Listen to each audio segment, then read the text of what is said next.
엄마! 가글 했는데 입에서 뭐가 나왔어! 그거 올리덴탈 체크 가글이라 그런겨.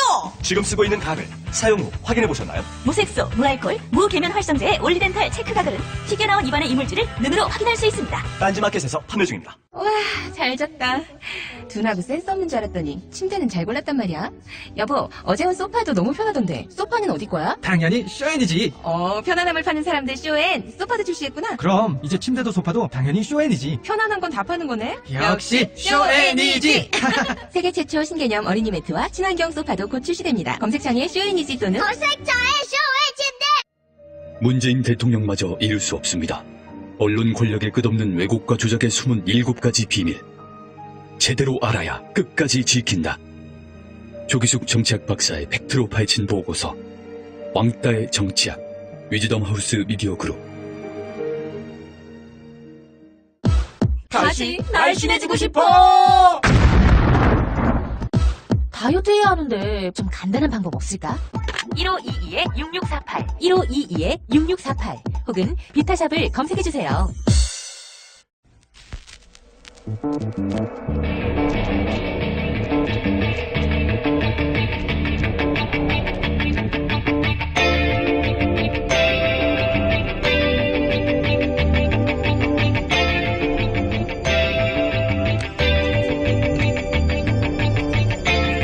안녕하세요, 김호준입니다.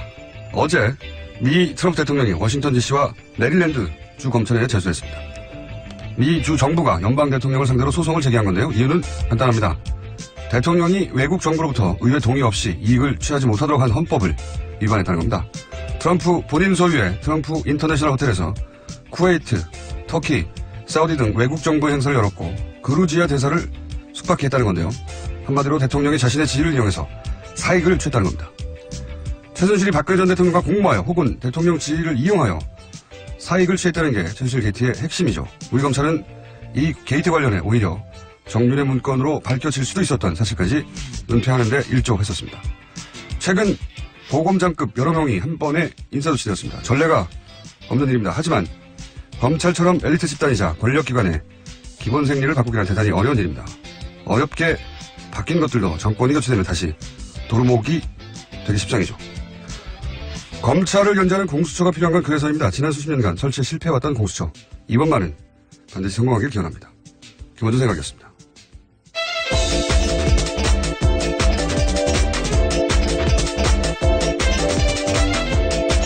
시사인의 김은지입니다. 자, 오늘 첫 뉴스는 시정연설이겠죠? 네, 어제 문재인 대통령 추경 예산 편성과 관련해서 국회 시정연설했습니다.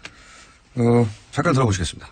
국민의 삶이 고단한 근본 원인은 바로 일자리입니다. 누구나 아시는 바와 같이 지금 우리의 고용 상황이 너무나 심각합니다. 국민들의 삶이 조금이라도 나아진다면 할 수 있는 모든 일을 해야 합니다. 그게 정부고 그게 국가라는 판단으로 편성한 예산입니다. 네. 시정연설이 몇 분간 있었나요, 어제? 30분 정도 진행됐습니다. 예. 원래 시정연설이라는 게 일반 국민들이 참 관심 없는 연설이에요. 예. 왜냐하면 정부가 예산을 짠 다음에 그 예산에 대해서 협조를 구하는 거거든요. 예. 통상은 취임 첫 해 대통령이 이제 하고 그동안은 관행처럼 두 번째 해부터는 총리가 대신 대독하는 수준으로 해왔는데 문재인 정부는 아마 대통령이 계속 집중하지 않겠느냐 이런 생각이 들고 첫 해가 아닌데 대통령이 직접 했던 적이 있어요. 언제냐? 최근입니다. 작년 10월 25일. 그때 박근혜 전 대통령이 갑자기 시정연설을 했어요. 기억나시겠지만은 개헌 이야기가 나온 그렇죠. 연설이죠. 네. 그게 원래 시정연설이에요. 근데 4년 차에 갑자기 등장한 겁니다. 그리고 나서 이 시정연설은 여러모로 역대급이었죠. 왜냐하면 개헌을 최초로 언급한 예산을 얘기해야 되는데 개헌을 얘기했던 최초의 시정연설이었고 그리고 이제 국면 전환용이었죠. 최순실 게이트. 네, 그때 JTBC 태블릿 PC 보도가 예정되어 있던 때였습니다. 보도가 나기 전이죠. 예. 네. 그래서 시정연설에서 개헌을 언급했는데 JTBC 태블릿 보도가 터지면서 국면 전환용이었는데 100% 실패한 국면 전환에 연설이고 또 나중에 밝혀진 사실인데 1월 달에 올해 기억나시는지 모르겠는데 이 시정연설에서 국회 방청석에 박수부대가 예, 그렇죠. 동원된 최초의 대통령 시정연설이 됐던 그런 시정연설 하니까 생각이 나서 이 시정연설 자체보다 화제가 됐던 거는 PPT였어요? 네, 처음 보는 장면이었습니다. 국회에서 슬라이드 자료가 나와서 22장이 넘어가면서 대통령이 자신의 이야기를 진전한 겁니다. 제가 이제 야당이 문재인 정부를 상대하기 쉽지 않다고 계속, 인문학 정부다라고 얘기를 했는데, 이런 것도 마찬가지예요. 이 시정연설은 원래 정치부 기자가 듣는 겁니다. 시정연설 기억나시는 거 있어요? 없어요. 국회에 가서 예산을 이렇게 짰으니까 잘 봐달라. 이런 거거든요. 예. 근데 문재인 정부는 이제 일반 국민들을 상대로 이 PPT를 한 거군요. 사실상은. 일종의 서비스를 한 거예요. 네, 보고 드리겠습니다. 이런 식의 이야기를 하면서 예. 시작했습니다. 그러니까 정부가 국민들한테 다이렉트로 서비스를 한다는 인상을 주고 있단 말이죠. 여기 야당이 원래 기존의 정치 문법으로 정치부 기자들을 상대로 해서 이야기를 하는데 이렇게 되면 싸움이 안 되죠. 예. 제가 보기에는 야당이 문재인 정부 연구를 더 해야 돼요. 상대하려면. 지금처럼 하면 어렵습니다. 예. 시정연설이 화제가 되기는 어려운 건데 어쨌든 화제 좀 됐습니다. 예. 그 이후에 추경의 합의를 3당했죠. 예. 네, 더불어민주당 우원식, 국민의당 김동철, 바른정당 주호영 원내대표가 어제 정부 추경 예산안 심사 시작하기로 합의했습니다. 하지만 정우택 자유한국당 원내대표가 이낙연 국무총리 인준에 항의하는 뜻으로 이 자리에 불참했습니다. 그리고 이 소식을 듣고 나서는 예산결산 특별위에서 심사 논의하기로 했는데 자유한국당 빠진 회동에서 이런 합의한 것 자체가 정치 도의상 있을 수 없는 일이다. 이렇게 비판했습니다. 자유한국당만 빼고 이제 합의했다고 비난을 한 건데 이게 기존 정치 문법이거든요. 예. 근데 이 말 하려고 일부러 안 간 거죠. 그러니까 안 가놓고 자기들을 빼놨다고. 예. 안 간 건 본인들이에요. 그런데 이제 가면 합의를 해주거나 거기서 모양이 안 나니까 자기들을 빼놓고 따로 합의를 했다고 비난하기 위해서 일부러 안 간 건데 예. 그러니까 화를 낼 기회를 만들어낸 거죠. 이런 거를 이제 정치적 자해공갈 수법이라고 하는데 과거에 많이 썼습니다. 야당들이. 이게 잘 안 통한다는 거죠. 이게 이렇게 해가지고는 다른 방법을 생각해야 될 것 같아요. 제가 보기에는 이렇게 해서는 잘 안 될 것 같습니다. 뜻대로. 다음 수는요? 네, 어제 김희수 헌법재판소장 후보자와 김상조 공정거래위원장 후보자의 청문보고서 채택 마감일이었습니다. 두 명 모두 무산됐습니다. 또 마감 시한이 내일인 강경화 외교장관 후보자도 쉽지 않은 상황입니다. 안 하겠죠. 예. 그리고 이 추경도 쉽지 않죠. 제1야당이 아예 인정할 수 없다고 비판하고 나왔으니까요. 네, 또 국민의당과 바른정당도 추경안 심사 착수에 동의했지만 핵심 쟁점에는 강하게 반대하고 있는 상황입니다. 네. 인사청문회 보고서 채택도 안 될 것 같고, 예, 추경도 쉽지 않을 것 같습니다. 이거는 이제 예전 같으면 발목 잡는다는 기사 쏟아질 일이죠. 예. 민주당도 야당 시절에 발목 많이 잡았어요.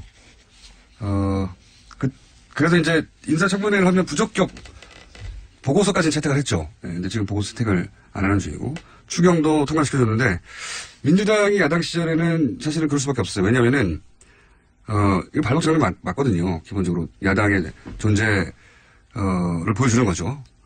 그런데 이렇게 되면 이제 민생 발목 잡기라고 바로 비난을 받았죠. 보통 이제 조중동이나 종편이나 지상파에서.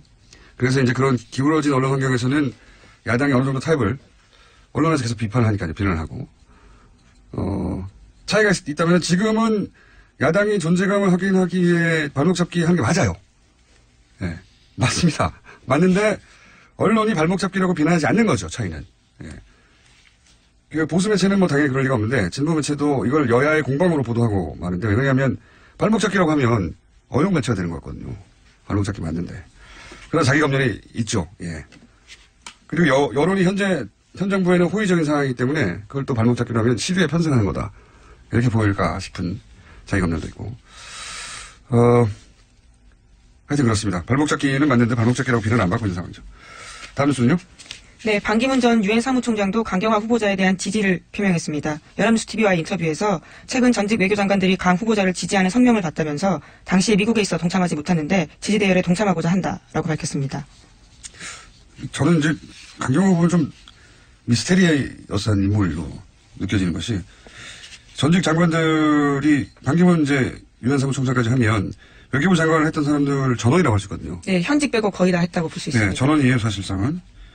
근데 어떤 사람을 장관으로 해달라고 전직 장관들이 다 나서서 지지 선언을 하는 거는 이거는 다른 부처 포함한 외교부뿐만 아니라 전무후무한 일인 것 같거든요. 근데 왜 이런 지지를 외교부 내부에서는 한 특정 후보에게 보내고 있는 건지 굉장히 궁금해졌습니다, 저는. 네. 장관이 되든 되지 않든 인터뷰를 자기가 꼭 한번 해보고 싶은 인물이. 왜 이럴까요? 왜 강경화 후보는 외교부 내에서는 이렇게 장관들이 나서서 이상하잖아요. 전직 장관들이 이 사람 장관 해달라고 하는 게. 제가 처음 보는 장면이죠. 네. 이상한 일입니다. 자, 다음 뉴스는요? 어제 문재인 대통령은 니카이 일본 아베 총리 특사 만났습니다. 그 자리에서 한일 위안부 협정 꺼내들었습니다. 문재인 대통령은 한일 위안부 협정에 대해서 한국 국민이 받아들이지 못하는 것이 솔직한 현실이라면서 무엇보다 당사자인 위안부 할머니들이 받아들이지 않고 있다라고 말했습니다. 네, 지금 현 정부의 기본 태도죠. 위안부 합의를 그대로 받아들일 수 없다. 협정 관련해서는 다시 이야기를 해야 한다. 일본에서는 그래서 문재인 전 대통령에 대한 보도가 부정적인 보도가 많아요. 예, 후보 시절부터 꾸준히. 자, 기본 태도를 다시 한번 확인한 정도고요. 다음 뉴스는요. 네, 검찰이 안종범 전 수석의 업무 수첩 7건을 추가로 확보했습니다. 제출되지 않았던 추가 수첩이 있다는 사실을 파악하고 안 전 수석의 보좌관이었던 김모 씨로부터 추가 제출받은 겁니다. 종범실록이 다시 추가됐나요? 네, 그렇죠. 지금까지 총 56건이었는데요. 더 추가가 된 겁니다. 일종의 발굴이라고 볼 수 있죠. 더 있었어요? 더 있을 것 같다는 생각도 듭니다. 이 보도를 보면서요. 엄청나게 성실한 분이었네요. 그러니까 업무 지시한 모든 내용을 수첩으로 만약에 이분이 예를 들어서 스마트폰으로 기록하는 데 익숙했다든가 그랬다면 다 삭제했을 텐데 사라졌을 텐데 물리적인 노트로 존재해서 역사의 기록은 남네요. 이걸 통해서 밝혀진 바도 많죠. 이때까지. 지금까지도 굉장히 중요한 물증이었습니다. 최순실 박근혜 국정농단에 있어서요. 네, 핵심이죠. 왜냐하면 안종범 수석에게 직접 명령할 수 있는 사람은 대통령밖에 없으니까요. 네, VIP라고 또 쓰여 있습니다. 거기에요. 그러니까 이게 이제 과거 같으면 도저히 밝혀질 수 없었던 연관관계 같은 게 이 실록을 통해서 밝혀진 게 많기 때문에 추가 확보가 됐대요. 그리고 여기서 나온 증거 중에 또 새로 언론에 밝혀진 게 있죠. 예, 눈에 띄는 게 2015년 9월 13일로 표기된 수첩입니다. 박근혜 전 대통령이 안종범 전 수석에게 알려줬다라는 이상화라는 이름과 국제전화번호가 적혀 있습니다. 검찰이 확인한 바에 따르면 해당 번호의 주인은 당시 KB 하나은행의 독일 프랑크푸르트 지점장 이상화 씨였습니다. 굉장히 결정적인 증거가 될 수 있겠네요. 왜냐하면 이 이상화 씨는 여러 번 저희가 다뤘지만 무역에서 하나 가능한 신용장, 신용장을 발급해서 정유라 씨가 독일에서 돈을 받을 수 있도록 만들어준 사람이죠. 굉장히 저리로 대출받았습니다. 그리고 국내 기국에서는 나중에 밝혀진 바에 의하면 최순실 씨의 압력으로 한국에서 없던 자리를 만들어서 승진했던 분이고, 그래서 이제 독일의 금고직이다 이렇게 언론이 칭했던 분인데, 이게 이 결정적인 이유가 뭐냐면 대통령이 이상화라는 이름과 개인 번호를 수석에게 알려줬다. 근데 왜 이게 결정적인 증거 역할을 할 수 있느냐? 그전에는 독일로 돈이 간지도 몰랐다는 거거든요. 과거에 박근혜 전 대통령의 입장은 삼성이 정유라를 지원한 78억인가요? 직접 지원한. 네. 예, 그 금액이 같다는 것조차 몰랐다고 이제 말을 해왔는데. 지금까지도 그러고 있습니다. 예, 그런데 그 금고지기 역할을 한 사람의 이름과 전화번호를 대통령 입으로 안종범 수석에게 말했다는 증거가 나온 거잖아요. 예, 심지어 그 다음 날 바로 10억 8천만 원으로 시작하는 KB 하나은행 독일 계좌로 돈이 갑니다. 그러니까요. 몰랐다고 말할 수가 없는 거죠. 이렇게 되면. 예. 그 돈이 움직이는 데 역할을 한 중간 금고지기의 이름과 전화번호를 대통령이 수석에게 말을 했으니까요. 이거 아주 유력한 증거, 정황 증거 정도로 취급되겠네요. 예, 정황상은 딱딱 들어맞습니다. 이제 안종범 전 수석이 여기에 대해서 또 어떻게 진술할지가 중요할 것으로 보입니다. 이상화 씨와 전화번호까지 어떻게 알았냐. 더군다나 이것은 외국의 한 민간인입니다. 네, 민간인 은행 직원에 불과한데 대통령이 어떻게 알고 경제수석에게 이름을 얘기했느냐. 그리고 그 다음날 왜 돈이 입금됐느냐. 이렇게 질문을 하면 답하기 어렵겠네요. 이것도 수첩에서 나왔다는 거죠. 예. 이 수첩은 길이 보관해야 된다. 실력으로. 그리고 올해 여러 사람이 공개되어서 이 수첩을 보게 되면 검찰 혹은 특검은 잡아내지 못했던 아주 디테일한 부분들을 잡아낼 수 있을 것 같거든요. 저는 여기 나중에는 PDF로 만들어서 공개됐으면 말이에요. 재판이 끝나가는 쯤에는 적어도. 자, 다음 수는요? 네, 일주일에 4번씩 재판받고 있는 최순실 씨가 어제 재판부에 건강 문제 호소했습니다. 구치소에서 치과 진료 받아야 한다면서 이번 주 목요일 오전 재판에는 빠질 수 있게 해달라 요청했습니다. 재판부는 그 일정을 조정할 수 있다는 사실을 확인하고 불가하다고 이야기했습니다. 네. 최순실 씨나 혹은 박근혜 전 대통령 모두 재판을 의도적으로 끌려고 하는 게 보이네요. 계속해서. 네. 아프실 예정은 박근혜 전 대통령뿐만 아니라 최순실 씨도 이제 계속해서 아프실 예정인 것 같고. 그리고 아프실 예정일 뿐만 아니라 박근혜 전 대통령은 모조리 다 증인 신청을 했잖아요. 등장한 네. 인물들을. 증인 신청을 200명이 넘죠, 지금. 240명입니까? 50명입니까? 네, 굉장히 많은 사람을 해서요. 어제는 심지어 재판부가 이런 식으로 하다가는 증인신문에만 1년 이상 걸릴 수 있다. 이런 식의 곤혹을 표시했습니다. 야, 증인신문을 하게 되면 아주 간단한 사안도 양측이 반대신문을 하기 때문에 아주 간단한 것도 1시간은 좋게, 뭐 2시간은 좋게 지나가거든요. 아무리 간단한 증인도. 근데 이제 이렇게 복잡한 사안이면 증인 한 사람 불러놓고 대여섯 시간 보내는 건 일도 아니에요. 예. 그러면은 하루에 한 사람밖에 못 한다는 얘기거든요. 예, 재판부도 어제 그 이야기 했습니다. 일주일에 3명밖에 못 한다 이런 식이면 그렇죠. 그러면서 걱정을 하는 거죠. 재판을 뭐 3명, 4명밖에 못하는 이유는 뭐냐면 이런 식으로 한 사람을 대여섯 시간 하게 되면 하루에 한 사람밖에 못하는데 재판도 격일로 해봐야 일주일 내에 서너 번이거든요. 엄청나게 빡빡한 일정인데 이렇게 되면 이제 1년 내내 걸린다고 증인신문만. 그러면 그 사이에 구속 시한을 넘기는 거죠. 예, 그러면 일단 석방된 다음에 출퇴근 재판을 받겠다고 하는 기본 전략 아니겠나 했는데 그런 것 같습니다. 네, 그런 것 같고. 그래서 이제 이렇게 가면 제가 보기에는 앞으로 4개월 후에는 10월 달 정도 되겠네요. 예, 10월입니다. 네, 구속 만기가요. 대통령이 이제 출퇴근하면서 박근혜 전 대통령이 출퇴근하면서 재판 받는 광경이 언론에 보도가 되겠네요. 예, 거의 일주일에 거의 매일 출근하게 되겠네요. 예. 특이한 장면입니다. 예, 그래서 수첩이 더 중요한 건데요. 추가 네. 혐의를 발견해서 추가로 기소하게 될 경우에는 구속 만기가 연장될 수 있거든요. 예. 전 대통령이 출퇴근하면서 재판을 받는 거를 본 적은 없기 때문에 그것도 굉장한 장면이 되겠네요. 그러려고 하는 의도인 것가 명백해지고 있습니다. 자, 뉴스를 하나 정도로 더 전달할 수 있을 것 같습니다. 네, BBK 사건의 핵심 인물인 김경준 씨가 입을 열었습니다. 시사매거진 2580과 인터뷰를 했는데 지난 2007년 당시 대선 후보였던 이명박 전 대통령 관련해서 그때 이야기를 다시 꺼낸 겁니다. 검찰이 300억 원 횡령 사건에서 초범이 13년간 감옥 가는 사람이 어디 있냐면서 이런 부분 다시 다 밝혀야 된다라고 주장했습니다. 그 정도면 입을 연 게 아니죠. 네. 입을 열었다기보다는 입을 열 거라는 경고죠. 예. 끝나지 않았다는 얘기고요. 네, 그렇죠. MB정부도 적폐청산에 당연히 포함된다 이런 식의 주장을 했거든요. 김경준 씨 개인은 할 말이 정말 많겠죠. 예. 그리고 묻고 싶은 것도 정말 많은 사람입니다. 뉴스공장도 이 사안에 대해 관심이 매우 많기 때문에 앞으로 이 문제는 저희가 한번 미국 가야 하나요? 어떻게 해야 되나요? 예. 이 문제는 저희가 꾸준히 깊이 나름 전문가거든요. 예, 저도. 김은지 기자도 이 사안을 좀 잘 알지 않습니까? 네, 더 열심히 취재하려고 하고 있습니다. 자, 오늘 여기까지 하겠습니다. 지금까지 시사인의 김은지였습니다. 감사합니다. 모닝똥? 자긴 사치였죠. 내가 토끼인지 토끼똥이 나인지. 내가 변을 본 것인지 변을 당한 것인지 나는 바나나이고 싶다. 간혹 구렁이이고도 싶다. 아, 큰일 났네. 이거 이러면 다 죽어. 미궁 장사랑! 빅동의 추억, 미궁 장사랑이 찾아드립니다. 혈중 콜레스테롤 개선과 배변 활동에 도움을 주는 건강기능식품입니다. 검색창에 미궁 장사랑. 골반 잡자 바로 잡자 바디로직 허리 통증 바로 잡자 바디로직 몸매 교정 바로 잡자 바디로직 자세가 좋아지는 골반 교정 타이즈 바디로직 검색창에 골반 교정 바디로직 삐딱한 남성 골반 허리에도 역시 바디로직입니다. 바디로직의 효과를 못 느끼셨다면 100% 환불해드립니다. 자세한 환불 조건은 홈페이지를 참조하세요. 아무도 묻지도 따지지도 않고 가입하셨다고요? 보험은 너무 어려워요. 걱정 마십시오. 마이보험 체크가 도와드립니다. 1800-7917 마이보험 체크로 지금 전화주세요. 1800-7917 이미 가입한 보험이나 신규 보험도 가장 좋은 조건을 체크해서 찾아드립니다.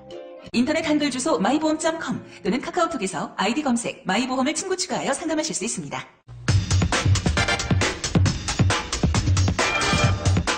인사청문회부터 추경까지 대통령 시정연설에도 불구하고 제1야당 자유한국당의 전면적 보이콧으로 국면이 풀릴 기미가 없습니다. 그 가운데 캐스팅 보트를 쥐고 있는 국민의당은 지역의 여론과 야당의 역할론 사이에서 자세 잡기가 쉽지 않은데요. 국민의당 입장 들어보겠습니다. 정동영 의원 연결되어 있습니다. 안녕하십니까, 의원님? 네, 안녕하세요. 축하합니다. 축하요. 네. 제가 라디오 방송 1등이시라면서요? 라디오 1등이요. 예. 오랜만입니다, 의원님. 예. 예, 반갑습니다. 오랜만입니다. 예. 직접 오셨으면 더 길게 했을 텐데 오늘 좀 짧게 하나만 짚고 가겠습니다. 예. 먼저 인사 문제부터 여쭤보자면 이 청문 보고서 채택이 무산됐는데 현재 국민의당에서 김상조 공정위 후보에 대한 입장은 어떤 겁니까? 김상조 후보는 일단 청문회 보고서 채택에는 찬성을 하지요. 강경화 후보에 대해서는 아마 청문회 보고서 채택에 부정적인 의견을 갖고 있는 것 같습니다. 김상조 후보에 대해서는 국민의당 당론으로는 보고서 채택을 하자 입장입니까?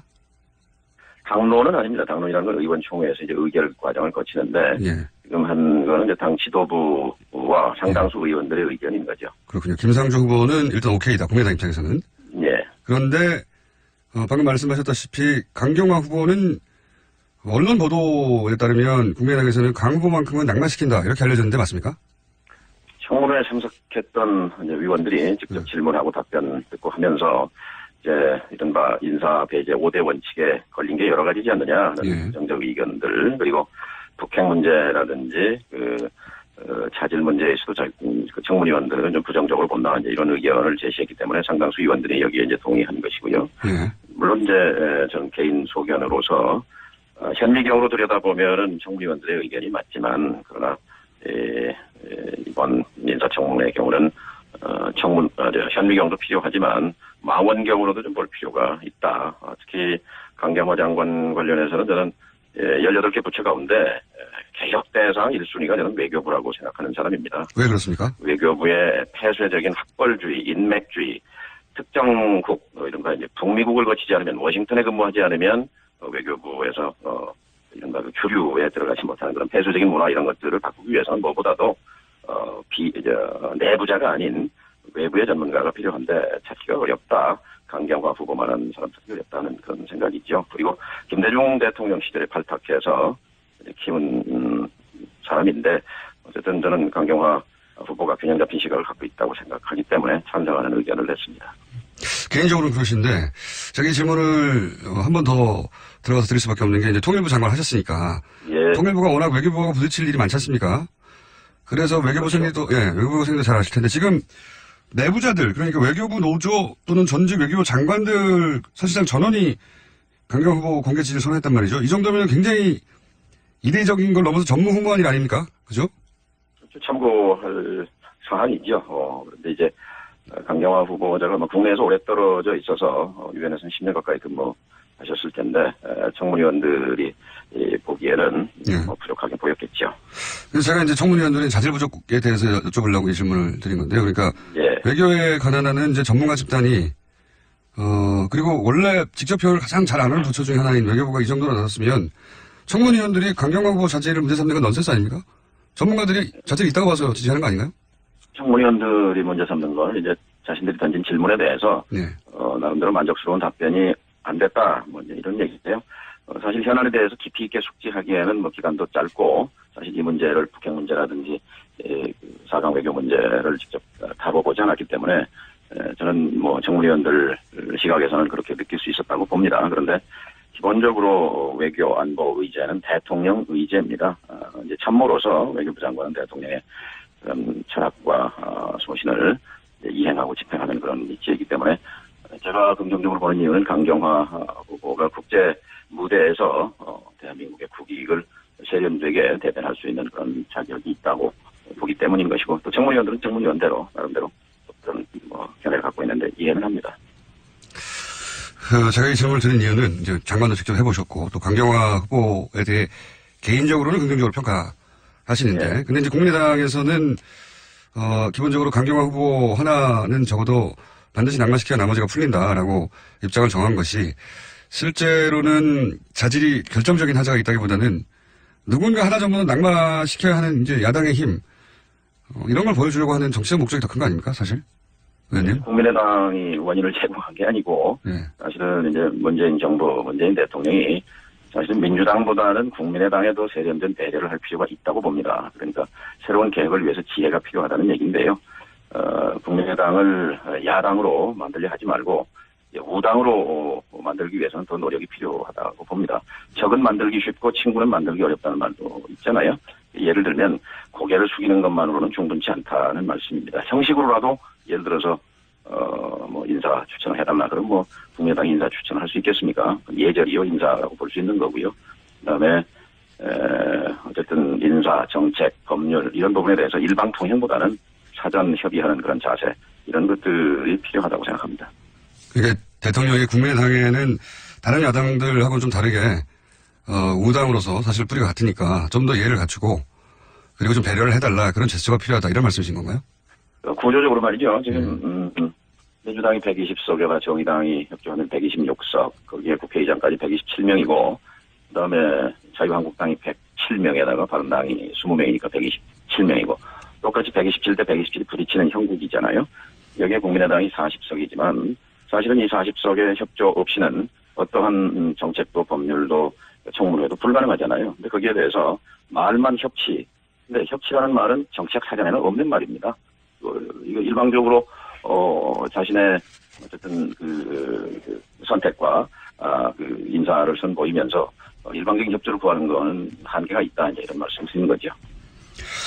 뭐 국민의당 국회의원들 입장에서는 뭐 그렇게 하는 것이 존재감도 좀 드러내고 자존심도 사는 길이겠지만 그게 국가 이익과는 아무 관련이 없지 않습니까?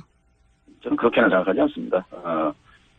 야당이니까 야당으로서 분명히 이 검증의 잣대를 들이대는 것은 뭐 자연스럽고 당연한 일이라고 생각합니다. 그러나 국민의당이 이제 더 나은 정권 교체를 내걸었던 정당으로서 집권하지는 못했지만 민주당과 개혁을 경쟁해야 한다는 것이 제 생각입니다. 이제 그 개혁이라는 잣대를 가지고 이제 청문위원들이 그 외교부 개혁에 부적합하다라고 보는 것까지 뭐라고 할 수는 없겠죠. 그러나 이제 제 개인 소견은 다르다 하는 말씀 드렸습니다. 의원님은 강 후보에 대해서 긍정적인 이유를 말씀하셨는데 혹시 의원님 이외에도 당내에 강 후보를 긍정적으로 평가하는 의원들이 있습니까? 뭐 개인적으로는 뭐 찬반이 엇갈리죠. 그래서 저는 자리에 있을 때마다 강경화 장관 제가 이제 제 경험을 어제로 외교부를 좀 안다. 그래서 설명을 하고 설득도 하는데 의원 개개인들은 또 다 나름대로 자기 주견이 있기 때문에 주관이 있기 때문에 그러면 국민의당의 찬반을 의원님이 보시기에 가르자면 한 8대2 정도로는 안 된다는 겁니까? 강 후보는? 아니면 그보다 더 의원님을 제외하고는 거의 전원이 다 반대하는 건가요? 제가 숫자를 세보진 않았지만은 뭐 찬반이 엇갈리고 반대가 좀 더 많고 뭐 그런 정도 아닌가 싶습니다. 한 7대3 정도 됩니까? 그 숫자를 세기는 그 정도 되지 않을까요? 예. 그 정도 될 것이다. 예. 그러면 이제 기본적으로 7대3이지만 이 박주선 김동출 지도부의 전략적인 판단하에 강경화 후보 정도는 반드시 낙마시키는 것이 여러모로 좋겠다고 판단을 한 것 같은데. 근데 지금 말하는 말에 동의하지 않는 것이 청문위원들의 의견을 받아서 청문회 채택에는 부정적이지만 뭐 장관 청문회는 강제 사항이 아니잖아요. 그렇죠. 장관 임명에 대통령이 뭐 임명할 수 있는 거죠. 이제 정치적 부담이 있는 건데 그래서 아까 제가 국민의당에 세련된 배려가 필요하다. 대통령에게 형식만 갖고는 좀 곤란하지 않냐 이런 말씀드린 거죠. 대통령에게 최대한 정치적 부담을 어차피 대통령이 임명하겠지만 지금 상황으로 보자면 근데 대통령의 최대한의 정치적 부담을 안기겠다는 거 아니겠습니까? 지금 국민의당의 입장은 꼭 그런 목적이라기보다는 현재로서는 국민의당이 나름대로 이제 청문위원들의 보고를 듣고 토론을 하고 해서 당 지도부가 정한 방침을 바꾸기는 쉽지 않아 보입니다. 결국 문재인 대통령이 판단하고 결정할 문제죠. 그렇긴 합니다. 근데 제가 이 질문을 드린 이유는 뭐냐면 지금 여론이 국민의당의 호남 여론도 그렇고 이 사안 관련해서는 그다지 우호적이지 않은 것 같은데 이렇게 대통령에게 정치적 부담을 안기다 혹은 청문위원들이 적어도 강 후보만큼은 안 된다고 강경한 입장을 세운다. 지도부가 대립각을 세운다. 이게 국민의당 지도부가 국민의당에 유리하라고 하는 걸 텐데 이게 유리하게 결과 지어지고 있지 않은 것 같은데요. 여론이. 별로 좋은 전략 아니지 않습니까? 이거? 대통령의 정치적 부담을 지운다 또는 이런 시각보다는 나름대로 그 원칙에 따라서 국민의당이 행동하려고 노력한다고 봅니다. 물론 개별 사안에 따라서 의견들은 제 의견도 다르고 다른 의원도 다릅니다만은 그래서 대립각 자체가 목적이 아니라 그 과정에서 사실 청문회 과정에서 좀 원만하게 특별히 문제 지적이 안 됐더라면 국민의당으로서도 적극적으로 찬성하고 임했겠죠. 그 점을 국민의당이 부정적이라고 해서 왜 대통령한테 정치적 부담을 주느냐 이렇게 핍박하는 그것은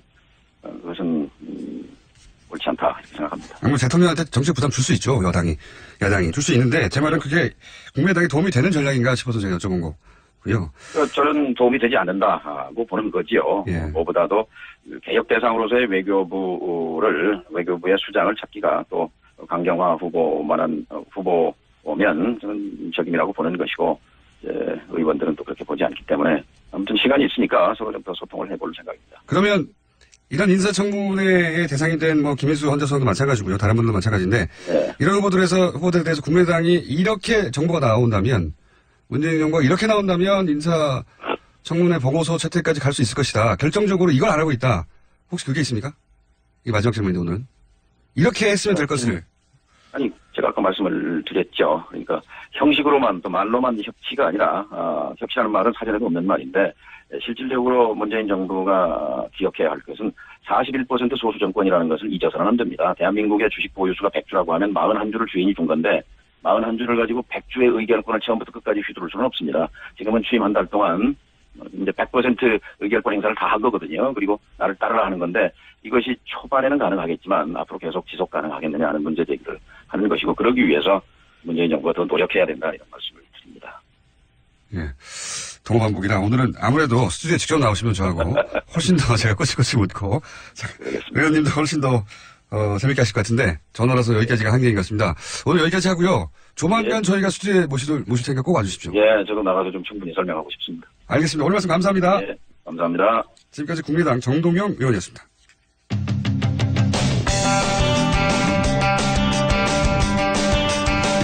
자, 두 번째 인터뷰입니다. 문재인 대통령이 일본 특사에게 위안부 합의는 받아들이기 어렵다 이런 입장을 전했죠. 이 문제에 대한 일본 현지 반응 좀 확인해 보겠습니다. 일본 게이센 여학원 대학의 이영채 교수님 연결했습니다. 안녕하십니까? 네, 안녕하세요. 자, 우선 특사로 온 인물 니카이 도시히로 간사장인데 이 인물이 어떤 인물입니까? 예, 그 니카이 씨는 원래 그 자민당 내에는 전통적으로 좀 리버럴한 온건파들이 있는데 예. 대부분 아베 정권이 등장해서 대부분 온건파들 세력이 아주 약화되어 있지만 유일하게 그 온건파를 대표하고 있는 아주 합리적인 이고요. 특히 친중파로 잘 알려져 있습니다. 그리고 그분은 이데올로기나 이념보다는 리얼리스트로 와서 현실주의를 추구하기 위해서는 수단과 방법을 가리지 않는 어떻게 보면 책사라고 평가되고 있죠. 한국 정치인에 비하자면 어느 정치인에 가깝습니까? 그렇죠. 그 사람이 어떤 생각을 하는지 하지만 수단과 방법에 의해서 목적을 내세우고 하는 거 보면 그 박지원 이미지하고 좀 같다고 할까요? 예. 아, 그렇게 떠올리면 되는 거군요. 자, 그런데 이제 이 특사가 이렇게 얘기를 했습니다. 양국을 멀리 떨어지게 하려는 세력이 존재하는데 이런 관계를 꾸미는 일당을 발견하면 박멸해야 된다. 이게 무슨 뜻으로 한 말입니까? 아, 예. 그렇죠. 조금 외교 사절로서는 좀 강경한 발언인데 아마도 이 니카이 씨가 지금 일본에 어떤 위치에 있는가를 좀 볼 필요가 있어요. 원래 이분은 자민당 내의 소수파이고 친아베파가 아니어서 한번 탈당을 했다고 복귀했는데 지금 아베 정권은 그 강경파로 알려진 관방장관의 수가 관방장관인데 이 사람은 극우 세력인 일본회를 대표하는 세력이죠. 근데 이 사람하고 경쟁을 시키기 위해서 지금 비주류인 니카이 씨를 임명해가지고 니카이 씨는 간사장이니까 우리나라 말하면 당연히 원내대표죠. 그렇기 때문에 아마 수가 관방장관 쪽에서는 이 니카이 씨를 경계하고 있고 이들이 아마 한일 간에 새로운 성과를 내는 것을 아주 경계하고 있는 것 같아요. 그래서 이번에 그런 특정 정치 세력들이 반발하고 있다는 부분을 의식한 것 같고 특히 한국 내에서도 아마 그러한 수가 세력과 연결되어 있는 세력들이 좀 자기의 외교를 방해하지 않을까 하는 의식도 있었던 거고요. 그렇군요. 그러니까 비주류 원내대표인데 소위 이제 주류 세력인 일본의 극우에 대한 경계 메시지이자 이 극우와 연결된 한국 내 정치 세력에 대한 경고 메시지다. 이렇게 이해하면 됩니까? 예, 제가 보기에는 정대협이나 꼭 한국의 원칙론자들을 의미한다고 보진 않습니다. 일본에 대한 메시지에 가까운 거군요. 네. 예, 아마 그런 게 머릿속에 많이 있었던 것 같고요. 그렇군요. 그렇다면 이 니카이 도시히로 간사장이 가지고 있는 이 한일 위안부 합의에 대한 문제의식은 어디에 있습니까? 아마 그거는 여기 중국 죄송합니다. 그 중국과의 관계 개선할 때도 생카토 같은 영토 문제는 보류하자고 하면서 그 상호 윈윈 관계라고 하죠. 서로가 이익이 되는 리얼리즘을 추구하자고 하는 입장이기 때문에 아마도 위안부 문제도 현상을 유지하면서 한일 간의 새로운 경제 협력이라든지 외교 협력이 가능하지 않느냐라는 입장을 취할 것 같습니다. 그렇군요. 그런데 이제 이 간사장과의 특사와의 만남에서 추미애 대표도 그랬고 그리고 문재인 대통령도 위안부 합의를 받아들이지 못한다. 한국 국민들이 정서상 이런 입장을 전했는데 이에 대해서 일본 언론들은 오늘 반응이 나왔겠죠. 어떤 반응입니까? 예, 아침에 신문을 보면 아사히 신문 같은 경우는 어제 있었던 그 추경 또는 경제 발언을 지면에 실었는데 하지만 외교라든지 이런 부분은 일본에 대해서는 위안부 문제는 강경하게 나올 거다. 특히 산케이 신문 같은 경우도 문재인 대통령이 위안부 합의 문제에 대해서 국민이 받아들이지 못한다는 그 말을 그대로 전달하고 있는데 하지만 그 재협상이라는 단어를 아직 쓰고 있지 않는 것에 대해서는 일본 측도 아주 신중하게 접근하고 있는 것 같습니다. 그렇지만 요미우리 신문 경우는 오늘 신문에 일본 측은 문재인 대통령이 되어서 한일 관계가 좀 더 악화될 거다 또는 그렇게 좋아지지 않을 거라는 인식이 많은 반면에 한국 측은 그래도 개선될 거다. 이렇게 하는 여론조사를 발표하고 있는 거 보니까 한일 간 인식 차이가 아직도 많다는 것을 그대로 보여주는 거 있습니다. 그렇군요. 근데 이제 그 문재인 대통령의 후보 시절에도 일본 언론의 보도를 보면 우호적이지 않았거든요. 반일 친북 정도로 표현될 수 있는 프레임으로 문재인 후보 시절에 계속 보도해 왔거든요. 일본에는 안 좋은 후보다 이런 식의. 그래서 위안부 문제가 만약에 문재인 후보가 대통령이 되면 파기되거나 위안부 기존의 합의가 파기되거나 재협상 될 것이다. 이렇게들 알고 있지 않았습니까, 일본에서는? 예, 아마 일본에서 제일 경계하고 있는 후보였고, 그 문재인 대통령이 되는 것을 그렇게 바람직하게 생각하지 않았죠. 그래서 반일 친북이라는 프레임으로 보고 있기 때문에 언젠가는 뭐 위안부 문제를 다시 재협상을 제안할 거다라고 지금도 경계는 하고 있고요. 하지만 또 일부에서는 실질적으로는 지금 한국이 처한 입장이 대북 문제라든지 또는 경제 문제 이런 부분에 일본의 협조가 필요하기 때문에 어느 순간에는 위안부 문제가 전면에 대두되고 있지만 초기에는 좀 그런 부분을 어떻게 신중하게 일본도 풀어보려고 하는 의지는 있는 것 같습니다. 연결해서 연장선상에서 일본의 언론 보도에 의하면 이제 강경화 외교부 장관에 대한 관심이 꽤 높다. 아무래도 강경화 외교부 장관 후보자가 전선 후보자죠. 후보자가 위안부 문제에 대해서 적극적으로 문제 해결을 하겠다는 발언을 여러 번 했기 때문에 일본 언론들이 이 강경화 후보에 대한 관심이 높은 것 같은데 최근 이 강경화 후보에 대해서는 일본 언론들이 어떻게 다루고 있습니까? 예, 그 강경화 외교부 장관 후보에 대해서는 청문회 때부터 아주 발언을 주의 깊게 보도하고 있습니다. 특히 한일 위안부 합의가 구두 합의이고 구속력이 없다라는 발언이라든지요. 그리고 또 국제적으로 인권 문제를 다루는 국제통이고, 그래서 하지만 현재 이제 도덕성의 문제로 아주 인선의 난간을 지금 겪고 있다라는 부분까지 아주 세밀하게 보도를 하고 있고, 일본 입장에서 보면 지금까지 어떻게 보면은 외교적이고 국제적인 무대에서 위안부 문제를 한국이 더 이상 제기하지 못하게끔 막아서 성공했다고 생각했는데, 이때 보면은 이번 강경화 후보가 되면 국제적으로 다시 위안부 문제가 불이 붙는다는 아마 이런 우려를 크게 하고 있다고 봅니다. 그렇군요. 그러니까 우리 국내 언론에서 일부 그 강경화 후보 외교부 장관 후보자가 외교부 장관이 되는 것을 일본 국어 언론들은 바라지 않는다. 이런 식으로 요약한 보도도 있었는데 딱 그렇게 요약될 수는 없어도 바라지 않는다. 탐탁지 않게 여기는 건 사실군요. 그렇죠. 내정 간섭을 할 수 없기 때문에 낙마를 바란다는 표현은 하지 않지만, 하지만 어찌됐든지 이 강경화 후보 같은 경우는 위안부 문제를 가장 적극적으로 제기하고 특히 국제적으로 여론을 불러일으킬 수 있다고 보기 때문에 일본의 내심은 낙마가 되기를 바라고 있다고 생각하고, 직간접적으로는 한국의 정치가들에게 그런 정보를 나름대로 공유하려고 하지 않겠습니까? 그렇게 보시는군요. 자, 그러면 거꾸로 우리 입장에서 보자면 위안부 문제를 가지고 일본을 압박하기에는 강경화 후보자가 적임인 후보자이네요. 그 문제 관점에서 보자면 어떻게 보십니까? 물론 강경화 후보가 위안부 문제에도 강한 점이 있지만, 제가 전체적으로 청문회를 다 보진 않고 일부를 봤지만, 국내 정치에는 좀 감각이 약할 수 있지만 국제 정치는 아주 감각이 뛰어나다고 봤습니다. 특히 요즘에 우리가 외교라는 게 꼭 대북 문제만이 아니고 글로벌 협력 외교라는 것은 국제개발 협력도 해야 되고, 개발도상국의 인권 문제 등도 폭넓게 제안하는, 예를 말하면 소프트 외교라고 하죠. 이런 부분에 한국 외교가 이제 글로벌로 가야 되는 아주 질적 전환이 필요한데, 강경화 후보자 같은 경우는 거기에 아주 적합한 것 같아요. 우리가 그 외교라는 게 꼭 도덕성만이 필요한 게 아니고 또 교섭과 조화를 하는 마술이라고 보는데, 이런 부분에서 일본군 위안부 문제는 어떻게 보면은 한일 간의 역사 문제만이 아니고 인류의 보편적인 인권 문제이기 때문에 이것들이 어떻게 보면 위안부 당사자들도 요구하지 않습니까? 그래서 강경화 후보 같은 경우는 이런 우리나라 외교를 확대를 좀 하고, 또 일본 위안부 문제를 보편적인 문제로, 인권 문제로 상징적으로 활용할 수 있는 그런 부분에서는 적임자라고 보고요. 그래서 해외에서 그렇게 보는군요. 네. 오늘 말씀 여기까지 듣겠습니다. 감사합니다, 교수님. 예, 감사합니다. 네, 지금까지 일본 게이센 여학원대학 이영채 교수였습니다. 3부에서 뵙겠습니다. 김호준입니다. 탄핵 반대 집회를 주도했던 태극기와 십자가의 동맹을 보면서 자괴감을 느끼는 기독교인들에게 기독교는 민주주의를 싫어하는지, 아예 관심이 없는지, 아니면 기독교도 민주주의를 지지하는지 답답하고 궁금한 시민들에게 호모 요쿠스의 저자 이병주 변호사가 시원한 질문과 명쾌한 답변을 제시합니다. 박근혜 사태와 기독교의 문제, 기독교인들에게 민주주의는 무엇인가? 도서출판 대장간.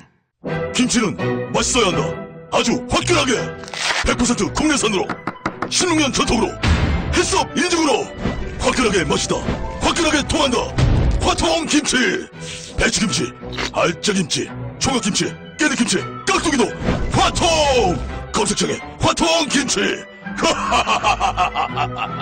아우 맛있어. 소설가 황석영입니다. 6월 항쟁 30년이 되는 6월 10일 저 황석영이 마침내 출감합니다. 시간의 감옥, 언어의 감옥, 분단된 한반도라는 감옥에서 저는 언제나 자유를 갈망해왔습니다. 금기의 억압이 있다면 작가는 그것을 깨뜨리고 확인해야만 합니다. 역사를 바꿔낸 위대한 시민들께 제 이야기를 바칩니다. 황석영 자전 수인 문학동네. 새벽 2시에 깨어났나? 딱히 고민이 있어서 그런 건 아니다. 새벽 5시에 일어났나? 새벽 6. 아우, 이 인간이 잠도 못 자게 화장실을 들락거려. 남성 활력과 전립선 건강 하루 하나로도 충분합니다. 소팔메토, 옥타코산, 아연, 비타민 A, D, E까지 하루 영양 기준치 100%를 꽉 채운 메가셀 남자의 활력. 지금 바로 인터넷 검색창에 메가셀 남자의 활력을 검색해보세요.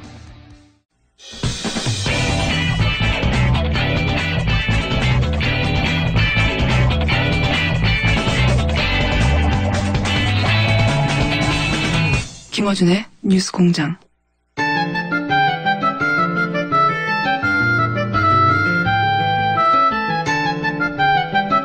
코너 제목은 없지만 항상 가장 많은 문자가 오는 코너입니다. 정의당 노회찬 원내대표 나오셨습니다. 안녕하십니까. 안녕하세요. 네, 제가 없는 기간 동안 제 머리가 크다고. 그렇게 얘기한 바는 없고. 아닙니까? 용모가 많이 개선됐다고. 용모가 많이 개선됐다. 그 얘기를 스스로 얘기하는 건 자격지심이라고 얘기하죠. 제 용모는 20대에는 정말 출중했습니다. 개선된 게 아닙니다, 이게. 그건 제3자가 이렇게 볼 때는, 객관적으로 볼 때는 많이 좋아졌어요. 인간의 가능성을 이렇게 확인해가는 과정이었죠. 제가 대표님이 안지 오래돼가지고, 변천사를 아시는 분, 내 말이라 신빙성이 있다고 생각하실지 모르는데 아닙니다. 제가 훨씬 나았습니다. 대표님이야말로, 뭐랄까요, 불변의 법칙이라고 할까요? 20년 동안. 일관성이라고 얘기하죠. 용모 일관성. 자, 국정에 시정연설이 있었는데 어떻게 보셨습니까? 추경 예산과 관련해가지고 대개 시정연설은 그 다음에 본 예산을 그렇죠. 이제 9월이나 10월에 이제 상정하면서 대통령이 연설을 하는 게 관례인데 추경 예산 가지고 대통령이 직접 온 경우는 이번이 처음인 걸로 맞습니다. 알고 있습니다. 그리고 대통령께서 취임식을 국회에서 한 이후로다가 한 달 사이에 2번 온 셈이죠. 제스처, 그러니까 물론 협치라는 그 시대적인 키워드 때문에도 그렇겠지만 실제 대통령이 국회를 매우 존중하겠으니 좀 도와달라 이런 제스처 커요 아주 지금. 네, 그런 게 크고, 그러니까 과거의 그런 관례들, 권위를 앞세운 그 관례들이 완전히 지금 해체되고 있기 때문에 저는 국회의원들이 떨고 있다고 봐요. 저 사람이 또 오지 않을까, 뭐 이런 거. 또 오지 않을까. 저분이 또 오지 않을까. 자꾸 와가지고 우리 입질 줄이지 않을까. 예, 그렇죠. 어제도 뭐 끝나고 나가면서 보통 보면은 도도하게 곁눈질 하지 않고 앞만 보면서 양쪽에 자기 쪽 당, 여당 의원들 악수만 하고 가는데 앞에서부터 이제 야당 의원들하고 악수도 하고 뒤에 가서는 또 그날 이렇게 오지 않았던 차담에 불참했던 그 자유한국당 대표까지 찾아가서 악수하고 이렇게 굉장히 공세적 스킨십이죠. 곤란합니다 이럴 경우에 야당 입장에서는. 그렇죠. 예, 대립각을 세우고 우리를 무시했다고 하고 화를 내야 되는데 자꾸 대통령이 와서 악수하자고 그러고 인사라고 하니까. 거의 뭐 F킬러를 발견한 모기들 같은 그런 상황이죠. F킬러를 발견한 모기. 그게 이제 어제 이제 인터넷에서 야당 의원들이 앉아 있었다고. 뭐 성토하는 글들도 있던데 사실은 과거 민주당이 야당 시절에도 입장할 때는 서 있었지만 퇴장할 때는 앉아 있었거든요. 예. 저희들도 어떤 의원이 묻더라고 저한테 어떻게 해야 되느냐 그래서 아니 우리가 작년에 박근혜 대통령 들어올 때도 우리 일어서지 않았나 물론 박수는 안 쳤지만은 그래서 일어서는 것 자체는 타종 손님에 대한 예의다. 당연히 일어서야죠. 일어서야 되는데 그걸 또 뭐 다리 근력이 부족해서 그런지 이제 일어서지 못하고 이렇게 아니. 민주당도 입장할 때는 일어섰었고요, 과거에. 이명박, 박근혜 대통령 시정연설 할 때. 퇴장할 때는 앉아 있었어요. 그러니까 그렇게 똑같이 한 거예요, 똑같이. 차이가 있다면, 저는 일어섰어요. 그때도 일어섰어요. 퇴장할 때도 일어섰어요. 퇴장할 때도 일어섰죠. 그렇군요. 그리고 나서 차이가 있다면 이제 말씀하셨듯이 대통령은 그냥 가운데 여당이 앉아 있으니까 그 사이로 빠져나가는데 어제는 이제 여기저기 막. 다 휘저었죠. 휘저고 달면서. 야당 대표도 어딘지 막 찾아가지고 막 악수하러 가고. 원래 이제 우리를 무시했다고 해야 되는데 막 와서 악수하니까 곤란하죠 이거. 그런데 대통령이 와서 악수하자는데 악수 안 할 수 없잖아요. 잘하신 겁니다. 아주 잘했어요. 곤란하게 만들었고 PPT는 어떻게 보셨어요? 그 부분도 이제 뭐 PPT가 더 설득력이 있다기보다는 굉장히 노력을 하고 있다. 그렇죠. 그러니까 추경 예산을 직접 와서 연설한 것부터 시작해서 이걸 통과시켜달라는 그런 게 뭐 마음으로 몸으로 다 보여주는 그런 상황이었다고 봅니다. 국민들한테 보여주는 뭐 노력이기도 하고요. 보라고 우리 이렇게 노력하고 있는데 제발 국회에서 통과시켜 주길 바라는데 국회가 이렇게 되면 국회로 가는 거거든요. 그렇죠. 근데 이제 자유한국당 입장에서는 아예 여기에 참여하지 않겠다. 추경 예산 심의하는데 이렇게 나왔지 않습니까? 그건 제가 볼 때는 좀 계산부터가 잘못된 게 아닌가 싶어요. 왜냐면은 인사 문제는 OX거든요. 중간이 없거든요. 근데 이제 이 추경 예산 같은 경우는 어떻게 하든 통과는 되게 돼 있어요. 그리고 무엇보다도 반대할 명분이 없고요. 내용에 이제 자신들이 보기에 내용에 문제가 있다고 생각되면은 심사하는 과정에서 어차피 한 글자도 고치지 않고 숫자 하나 바꾸지 않고 통과되는 예는 없기 때문에 심사하는 과정에서 이러저러하게 이렇게 자신들의 의견도 이렇게 주장하고서 일부 반영하면 되는 일인데 그걸 통으로다가 하지 않겠다라는 거는 그건 말이 안 되는 거죠. 전략을 잘못 잡았다고 저도 생각이 되는 게 시민을 하다가 막 문제 삼고 비판하고 그러면 되는데 아예 그 자리에 안 들어가면 그럴 수도 없지 않습니까? 안 들어놓고 나중에 또 그 다른 야당들이 그 여당하고 같이 합의를 하니까 기습 합의다. 네. 아니 학생이 수업 시간에 수업 안 들어가 놓고 예정된 수업이 진행되니까 기습 수업이다. 얘기하는 거 똑같은 거지. 이게 말이 안 되는 얘기죠. 그 말을 하려고 이제 안 간 거죠, 일부러. 기습 합의했다고. 나 좀 화났다 이제 이 얘기인데 결국 화를 잇는 거는 본인들일 것이다. 저는 그렇게 봅니다. 그 대표님만 나오면 코너 제목이 문자로 세도예요. 오늘 새로운 나온 것 중에 이런 게 있네요. 노르가즘이라고. 네. 아침에 듣기에는 좀 그러하네요. 네, 노르가즘. 괜찮습니다. 노래차례 노르가즘. 압니다만은. 그래서 자유한국당 입장에서는 거기 같이 참여하는 것 자체가 인정해주는 꼴이 되니까 존재감을 드러낼 방법을 더 강한 방법을 계속 찾고 있는데. 아니요, 그러려면은요, 방법이 두 가지가 있습니다. 그러니까 그 참여하는 것, 그 예산, 추경예산 심의에 참여하는 것 자체가 상대를 인정하거나 추경예산을 인정하는 꼴이 되어서 불참했다면은 그러면 국회의원으로서 왜 그 자리에 앉아 있어요? 국회의원 사퇴해야죠. 그리고 더 확실한 게 정당을 갖다가 다른 당을 당으로 인정하지 않는 거니까 정당을 해산해야죠. 그거는 왜 안 하는지 저는 그 의문이에요. 원래 전략은 본인들이 안 가놓고 자기들이 없는데 합의했다고 비난하면서 피해자가 되고 그러면서 국정을 독단으로 운영한다고 하는 비난을 하려고 하는 그런 프레임이죠. 근데 뭐. 잘 안 먹히고 있어요, 근데. 안 먹히지만 목적은 달성할 가능성이 있어요. 목적이 이제 자기가 피해자가 되는 거니까. 확실한 피해자로. 피해자 코스프레만 해야 되는데 진짜 피해자가 될 것이다. 그렇죠. 예. 그 이제 정확하게 얘기하면 스스로가 피해를 입혔기 때문에 자해자라 그러는 거죠. 새로운 어디 참 많이 나와요, 이 코너를 하게 되면. 미리 생각하고 나오시는 겁니까? 아니요, 이거 지금 제가 얘기한 거는 뭐 정치에 대한 얘기가 아니고 국어에 대한 얘기죠. 국어에 대한 얘기. 우리말 올바로 쓰기 뭐 이런 거죠. 우리말 올바로 쓰기. 이제 이 추경을 그렇게 하는 이유 중에 하나는, 인사청문회하고 연계해가지고, 그러니까 최소한 본인들이 문제 삼은 한 사람, 여기서는 아마도 가장 약한 고리라고 생각하는 강경화 후보 정도는 대통령이 포기한다고 말을 해야 우리가 들어갈 수 있다. 우리 힘을 인정해라. 이런 거잖아요. 근데 계산을 제가 잘못했다고 보는 건 뭔가 하면 아마도 자유한국당의 지금 태도는 정부가 추경이 급하니까 추경을 통과시키기 위해서도 장관 하나는 떨어뜨리려고 하는 야당의 요구를 받아들일 것이라고 생각해서 추경도 대단히 이제 깐깐하게 지금 대들고 있는 것 같은데 사실은 이게 두 개가 연관이 잘 안 되거든요. 그리고 어떠한 이유로라도 추경을 갖다가 지금 사실 돈이 세금 수입이 많아져가지고 한 10조 정도가 더 거쳤어요. 세금을 더 걷었다는 게 아니라 걷어진 세금을 여기다 쓰겠다는 거예요. 그렇죠. 그러니까 예산에 반영 안 된 어디다 쓸 것인지 항목이 정해지지 않은 가외돈이 한 10조 정도 된다 그래요. 그 돈을 좋은 데 쓰겠다는 건데 그걸 반대하는 건 어떤 국민들도 용납하기 힘들거든요. 그래서 그 인사 문제 가지고 추경을 반대하는 것 자체가 성립이 안 되는 공식이에요. 인사는 인사대로 가는 거고 추경대로 가는 요 맥락을 일단 청와대는 잘 파악한 것 같아요. 그래서 어제도 보면 인사 문제에 대해서 아무 얘기도 안 꺼내고 시정연설만 했거든요. 그러니까 언론들도 잘못 짚었어요. 언론들도 이걸 갖다 연기하는 걸 갖다가 습관적으로 이렇게 이 공식을 갖다가 타당하지 않은 공식을 습관적으로 이렇게 받아들여가지고 대통령이 와서 읍소할 것이다. 추경 예산을 위해서 인사 문제에 대해서도 이제 읍소할 것이다 얘기했는데 결국에는 추경은 추경대로 간 거예요. 그러니까 일종의 대동문이죠. 이게 정당하고 명분이 있으니까 이대로 우리 밀고 갈 것이다. 인사 문제가 그건 시간 좀 걸릴 것 같다. 오히려 그렇게 얘기를 해버린 거야. 거꾸로. 거꾸로. 그러면 인사 문제에서 시간은 누구 편인가? 제가 볼 땐 정부 편이에요. 맞습니다. 시간을 가면 갈수록 이건 계속 반대하기 힘들고 그리고 장관 같은 경우에는 안 해도 밀어붙이면 되는 일이잖아요. 그렇죠. 임명해버리면 되니까요. 그때는 이미 정부조직법이라고 추경은 다 통과된 상태일 테니까. 목적 한 바를 달성할 수가 없을 것이다. 그렇죠. 계산을 잘못하고 있는 거죠. 계산을 잘못한 근본적인 이유가 사실은 지금 정부 지지율이 너무 높고 그리고 이제 뭐 제1야당이라고 하지만은 제1야당의 존재감을 보여줄 만한 사안이 없었습니다, 지금. 그러다 보니까 잘 걸렸다 하고 지금 올인하고 있는데 이게. 지금 그러나 일반 대중적인 표현으로 하면 제정신이 아닌 거죠. 그러니까 지금 늪에 빠져 있는데 늪에 빠졌는지 물에 빠졌는지를 지금 모르고 있는 거예요. 지푸라기로도 잡아야 되는데 오히려 몸부림을 치니까 더 깊이 빠지는 거죠. 아, 참네. 어떤 사안이든 이렇게 도마에 올라오면 착착착착 요리가 돼가지고 순서대로 재처리가 되고 있습니다. 김상조 공정거래위원장 후보자, 강경화 외교부 장관 후보자. 김상조 후보자는 지정 날짜를 지났기 때문에 이제 20일 내에 임명하면 되는 거고요, 그죠? 네. 강경화 후보도 이틀 남았는데, 지금 정부의 태도로 보자면 이 두 후보가 큰 문제가 없으니 임명하겠다는 거 아니겠습니까? 그렇죠. 네.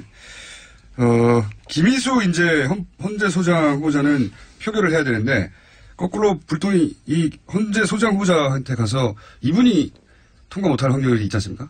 표결로 가면? 지금 표결 대상자는 한 명밖에 없죠. 현재로서는. 김희수 이 헌재 소장 내정자는 이제 국회 표결을 거쳐야만 되기 때문에. 근데 지금 김희수 헌재 소장에 대해서는 자유한국당 입장에서도 강경화 후보보다는 덜 반대하고 있는 상황인데 그렇죠.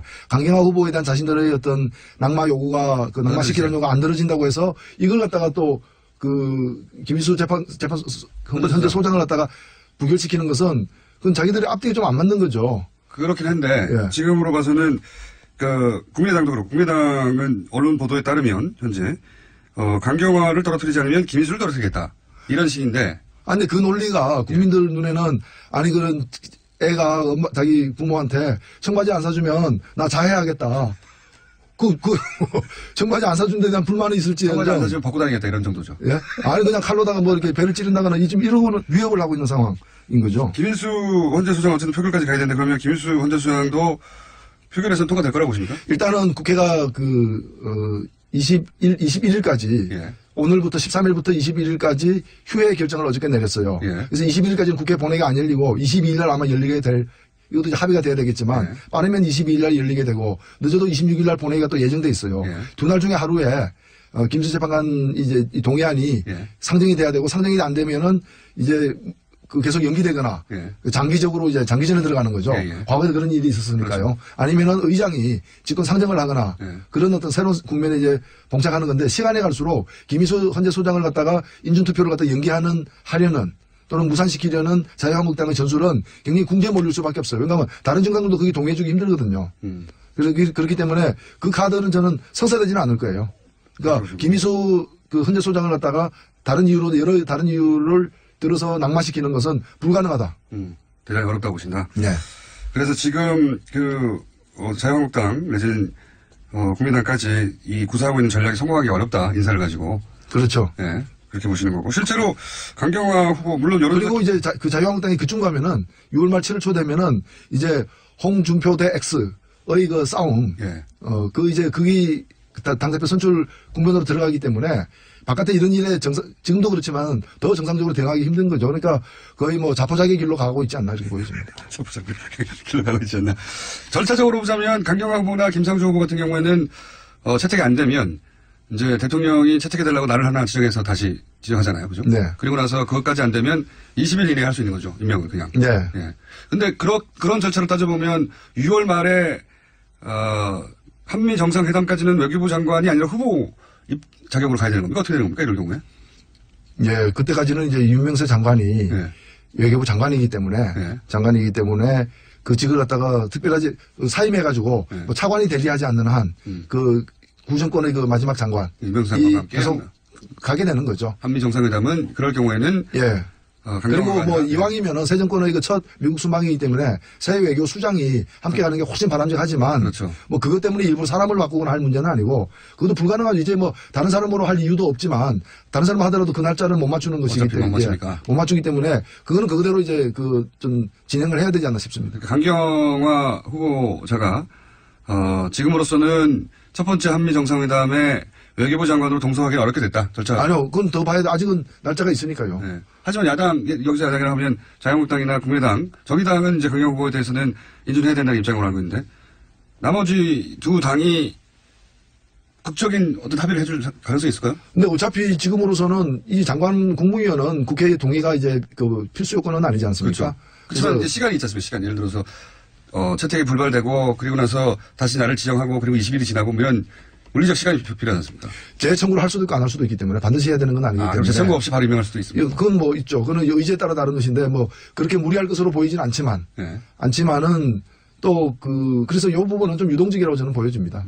보여지는 거. 그리고 지금 왜 그 일부 야당들이 전술을 잘못 짜고 있냐면은 지금 미뤄졌던 국무위원들의 속속이 이렇게 1진, 2진, 3진 이래가지고 계속해서 발표가 되고 있지 않습니까? 네네. 이게 많이 발표되면은 앞에 3명만 했기 때문에 이게 그중에 문제가 됐던 거거든요. 근데 제 3명 중에서 제가 볼 때 김상조 후보 같은 경우는 역대 다른 정권 하에서 후보까지 다 포함해서 보면은 역대 국무위원급 후보, 인사청문회 후보 치고는 A급에 속해요.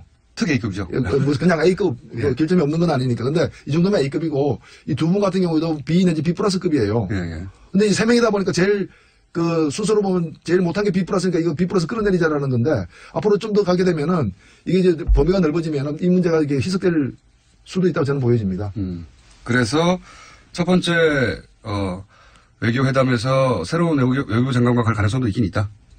그러니까 지금 자유한국당 등이 저 입장을 철회하지 않으면은 결국에 그 한일 간의 그 위안부 합의 잘 됐다고 생각하는 그 옛 장관을 새 정권 새 대통령이 미국 대통령을 만나러 가는데 동행하게 만드는 꼴이 된다는 거죠. 그렇죠. 예. 참 잘하고 있는 거죠. 참 잘하고 있다 이거죠. 네.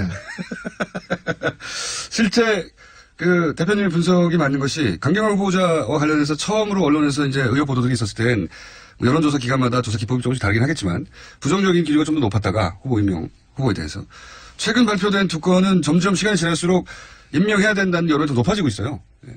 그렇죠. 예. 여론이 야당이 생각하는 대로 흐르지 않고 반대로 흐르고 있습니다.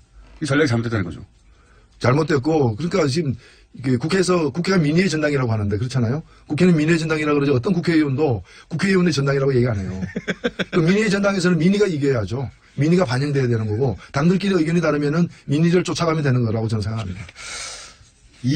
이제 추가로 발표된 국무위원들 보면 그 중에서 이분은 논란이 좀 되겠다 이런 후보가 있습니까? 글쎄요, 뭐 아마 논란이 된다기보다는 좀 새로운 그 우리가 상황을 목격하는 일이 아마 있지 않을까. 어떤 법무부 장관으로 내정된 안경환 후보 같은 경우에는 일단은 그 음주운전으로 걸린 사실이 없거든요. 근데 본인이 이제 음주운전 한 일이 있다라고 이렇게 공개적으로 밝힌 바가 있거든요. 걸린 적은 없는데. 근데 아마 본인의 성격상 법적으로 문제가 안 됨에도 불구하고 그런 일이 있고 반성하고 있다 이런 얘기를 또 먼저 하고 그래서 자리를 숙연하게 만들지 않을까. 지적받지 않았는데 자백하는. 뭐 그러면 이제 정무위원 중에도 사실은 나도 안 걸렸지만 그런 일이 있다라고 얘기해야 되는데 그런 얘기 안 할 거 아니에요. 안 하겠죠. 대조적으로 이제 보여지겠죠. 실제 음주운전을 걸렸던 적이 있는 노동부 장관 후보.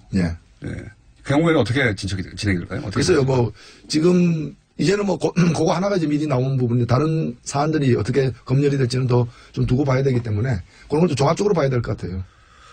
다른 후보 중에 눈에 띄는 분 없습니까, 혹시? 이 후보는 아주 좋다거나 아니면, 이 후보는 이제 청문회에서 공격을 받겠다거나, 보시기에. 오랜 구력으로. 아마도, 이제 그 일부 야당들이 표적으로 삼는 직책들이 있어요. 그러니까 예를 들면은 이제 노동부 장관이라거나. 그렇죠. 또는 법무부 장관이라거나. 공정거래위원장이 그랬듯이. 그런데 이제 노동부 장관은 어떤 그 정치 성향상으로는 그 양쪽을 다 망라하는 그런 부분이에요. 좀 중립적이라고 중도적이라고나 할까. 그래서 그 노선상에서는 큰 문제는 안 될 거고 아마 다른 분이었으면 노선이 집중적으로 문제가 됐을 거예요. 노조 출신이었다든가.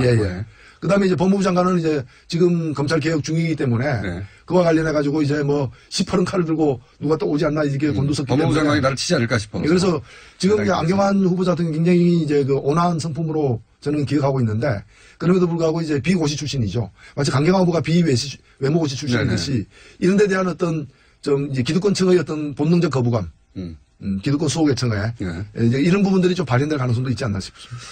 근데 이제 이 국회의원 출신들의 인사청문회는 청문회 때 시비를 걸더라도 결국은 다 통과되잖아요. 이때까지. 그 뭐 불패 법칙이라고 하는데 모든 법칙은 깨지를 전까지의 법칙이니까 두고는 봐야죠. 그런데 지금 지명된 분들 자체가 워낙에 뭐 평소에 원만한 것으로 이렇게 좀 정평이 있던 분들이기 때문에 뭐 무리가 빚어질 가능성은 적다고 봅니다. 도종환 후보에 대해서 뭐 논란인 건 어떻게 보십니까? 유사 역사라는 이. 그 부분은 아마 후보가 아무래도 그걸 다루고 있는 그 부서의 어떤 수장으로 지금 내정됐기 때문에 그 부분에 관해서는 좀 명확하게 본인의 입장을 좀 밝힐 필요가 있다고 봅니다. 자, 마지막 질문에 정의당도 차기 당대표. 뭐 모든 정당이 그렇습니다만 이제 곧 바른정당도 들어가고, 정의당이 차기 당대표 선거 들어가는데 나가십니까 혹시? 저는 뭐 제가 원내대표 맡은 게 그거 안 나간다는 선언이었던 거죠. 그렇습니까? 이제 정의당도 좀 새로운 인재들을 적극적으로 키워내는 저희들의 어떤 그런 의지는 과거도 쭉 있었습니다만. 심상정, 노회찬 이외의 인물이 이제 등장하는 거잖아요, 드디어. 사실 저희들 인물 많습니다. 많은데 제가 부탁드리고 싶은 게 당에서 저 같은 사람이 그런 인물들을 키워내는 것도 중요하지만 더 중요한 건 뭔가면은 유권자들이 총선에서 선택을 해줘야 돼요. 사실 그런 게 없이 그냥 당에서는 키우려고 그러는데 선거 나가서는 떨어지면은 이게 크다 마는 게 되는 거거든요. 지금까지는 그래서 솔직히 정의당에서 심상정, 노회찬 외에 지역구 나가서 당선될 만한 인물이 그렇게 많지 않았습니다. 당선될 만 했는데 안 된 거죠. 뭐. 그래서 좀 키워주십사 말씀드리고 또 저희가 지금 여론조사상으로는 저희 앞에 당이 야당 중에는 하나밖에 없어요. 자유한국당. 그래서 근데 자유한국당과 같은 시기에 저희가 당대표 선거를 하거든요. 인물들이 지금 그러면 의원들 중에 나오나요? 아니면 의원도 있고 전직 의원도 있고 또 의원 아닌 사람도 나올 수 있고. 누구 나오는지는 모르겠어요. 그거는 개봉박두입니다. 제가 다음 주면은 말씀드리겠습니다. 다음 주에? 예. 재밌을 것 같습니다. 어쨌든 여기에 이제 두 분, 상징하는 두 분 안 나오시는 거죠? 야당 중에 야만적이지 않은 야당, 그 야만적인 당이 야당으로도 불리우는데 이제 유일하게 야만적이지 않은 당이 되고자 노력하고 있는 정의당입니다. 그럼 저희 코너인 코너 한번 해볼까요? 대표님이 저랑 같이 진행을 하면서 예. 정의당 대표 후보들 불러가지고 청문회 한번 할까요? 뭐 그래도 됩니다. 대표 안 나가시니까. 예. 자, 기대해 주시고요. 코너 저희가 뭔가 한번 꾸며보겠습니다. 오늘 말씀 여기까지 듣겠습니다. 지금까지 정의당의 노회찬 원내대표였습니다. 감사합니다. 네, 감사합니다. 아, 또 떨어졌어. 너 또 입사 시험 봤어? 아니, 차량용 핸드폰 거치대 말이야. 여러 개 사봤는데 실패의 연속이야. 떨어지고 시야 가리고 운전석에서도 뭐 알고 뭐 좋은 거 없을까? 싼 것만 찾으니까 그렇지. 제대로 된 거 하나 사서 편리하게 쓰는 게 더 낫지. 그런 게 있어? 그럼 있지. 1, 2, 3 할 때 2. 힘 세다 할 때 힘. 2 힘. 투 힘? 두 배로 힘이 세다는 건가? 네이버 검색창에 2 힘을 검색해보세요. 우리 주변에는 많은 슈퍼맨이 있습니다. 바로 공익 제보자입니다. 하지만 그들에게 세상은 따뜻하지 않았습니다. 조직을 저버린 배신자로 대했죠. 고맙다는 응원 한마디 듣지 못하고 어려움을 감내하고 있는 슈퍼맨들에게 이제 우리가 감사를 전해야 할 때입니다. 시민사회 지지 캠페인 어쩌다 슈퍼맨에 기부해주세요. 아름다운 재단.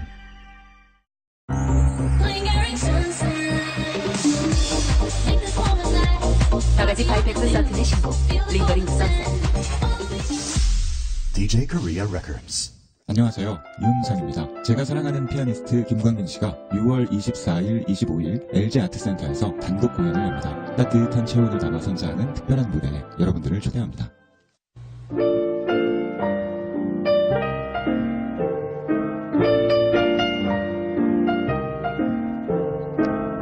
불친절한 AS.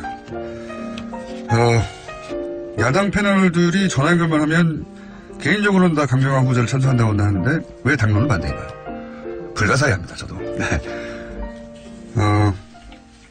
노회찬 의원님 방송은 항상 방송을 하고는 문자가 많습니다. 네. 오늘 역시 문자가 쏟아지네요. 우울증 치료제라고. 조국 민정수석보다 노회찬 의원 대표가 더 멋지고 매력적으로 느껴지는 나는 비정상인가요? 네, 비정상일 수 있습니다.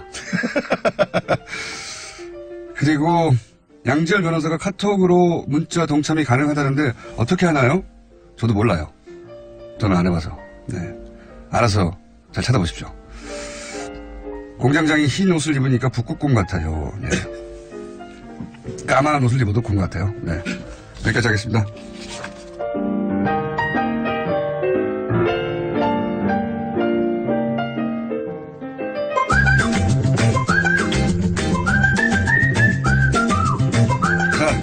칼 플라니. 제가 초반에 입에 붙지 않아서 계속 애매하게 발음했던 칼 플라니. 칼 플라니. 칼 플라니. 네. 칼 플라니. 사회경제연구소. 최근에 회원 가입 증대 운동에 돌입하셨다고. 제가 돌입한 게 아니라 우리 정 PD님께서 돌입하셨습니다. 아, 저희 방송 PD가요? 그래 들었어요. 몇 명 들었습니까? 한 10명씩 늘고 있어요, 한 주에. 한 주에? 네. 대단한 겁니다. 왜냐면은 정말 가입을 안 하는 곳이거든요. 네, 전체가 400명이니까 네. 꽤 많이 는 거죠. 5% 늘었으니까. 그렇죠. 매주 감사합니다. 매주. 매주 그렇지는 않을 것 같고요. 최근 몇 주 그랬습니까? 네네. 네. 칼 플라니. 방법이 있습니다. 가입을 하셨다가 탈퇴하시면 되죠, 뭐 또. 그때 또 가입합니다. 가입률만 계속 높아져요. 같은 분이 계속 가입, 탈퇴, 5%를 유지해 주시기 바랍니다. 자, 경제부 총리가 이제는 바뀝니다. 그래서. 바뀌었죠. 네. 네네. 바뀌었습니다. 그래서 경제부 총리가 뭐 하는 자리인지, 왜냐면 다른 데는 장관이라고 부르는데, 그리고 그냥 총리 자리가 따로 있는데, 경제부 총리도 자리가 있어요. 명칭부터 약간 애매합니다. 여기는 너무 중요한 자리라서 총리라고 따로 이름을 붙였나?